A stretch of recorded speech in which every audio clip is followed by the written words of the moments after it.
जादुई आंसू और मोती। दूर किसी गांव में असलम अपनी बीवी गुलशन और बेटी अलीना के साथ रहता था। वो दोनों मियाँ बीवी अपनी बेटी से बहुत प्यार करते थे। एक दिन असलम की कार एक दरख्त से टकरा गई और वो दुनिया से चल बसा। असलम के गुजरने के बाद घर की सारी जिम्मेदारी गुलशन पे आ गई। तो गुलशन अपना और बेटी का गुजर बसर करने के लिए खेतों में काम करने लगी। 15 साल बाद गुलशन बूढ़ी हो चुकी थी, लेकिन वो अभी तक खेतों में काम करके अपना गुजर बसर कर ही थी। और अलीना कॉलेज में पहुंच चुकी थी, लेकिन अलीना बहुत खुद गरज थी, इसे अपनी बूढ़ी माँ की जरा भी परवाह न थी। एक दिन अलीना अपनी माँ से बोली, माँ मुझे पैसे दो, मैं नए नए कपड़े लेने हैं और कॉलेज के लिए भी मुझे कुछ चीजें लेनी है। एक दिन अलीना की माँ बोली, बेटी मैं खेतों में दिन रात काम करके तुम्हारी कॉलेज की फीस भरती हो, मैं इतने पैसे कहाँ से लाऊं? और अब तो मुझसे ज्यादा काम भी नहीं होता, मैं बूढ़ी हो चुकी हो। अलीना अपनी माँ की बातें सुनकर खामोशी से वहां से चली गई और घर से दूर जंगल में आकर रोने लगी और बोली, ए खुदा, तो ने मेरी किस्मत में गरीबी क्यों लिखी? अलीना रो रही होती है कि तभी वहां एक परी आ जाती है और अलीना से पूछती है, तुम रो क्यों रही हो?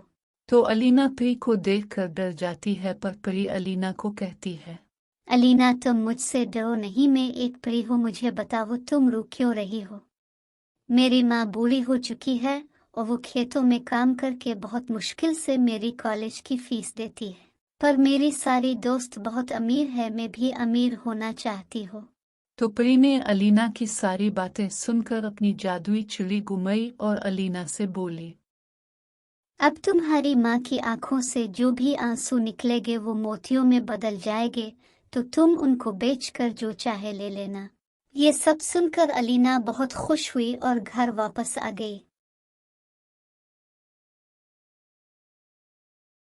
और आते ही अपनी माँ को बुरा भला कहने लगी, जिससे इसकी माँ रोने लगी और गुलशन की आंखों से निकलने वाले आंसू नीचे गिरते ही फौरन मोतियों में बदल जाते। फिर अलीना ने मोती बेचकर एक बड़ा सा घर लिया, एक कीमती स्मार्टफोन लिया। अलीना बहुत खुश थी। इसी तरह अब अलीना को जब भी पैसों की ज़रूरत होती, अलीना अपनी माँ को बातें सुनाती और उसकी माँ रोने लग जाती और अलीना मोती बेचकर अपनी ख्वाहिशात को पूरी करती। एक दिन अलीना की माँ बीमार हो गई और वो सो रही थी कि अलीना अपनी माँ के पास आई और बोली, माँ उठो, मुझे पैसे जाए। माँ तुम उठ क्यों नहीं रही? मैं कब से तुम्हें उठा रही हो, उठो भी माँ। लेकिन अलीना की माँ न उठी और अलीना वैसे ही वापस चली गई। फिर कुछ दिनों बाद अलीना और गुलशन बैठे आपस में बातें कर रहे थे कि गुलशन बोली, बेटी तुम्हें क्या हुआ है? पहले तो तुम मेरे साथ ऐसे नहीं करती थी, अब तुम हर वक्त बुरा भला कहती रहती हो, और तुम्हारे पास इतने पैसे कहाँ से आए कि तुमने इतना बड़ा घर ले लिया? अलीना सारी बात माँ को बताती है, तो अलीना की माँ अलीना की बात सुनकर रोने लग जाती है।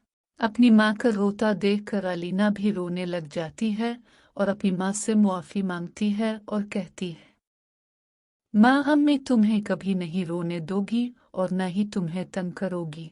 फिर वो दोनों माँ बेटी अपने घर पुराने में आ जाती है और हंसी खुशी रहने लगती है।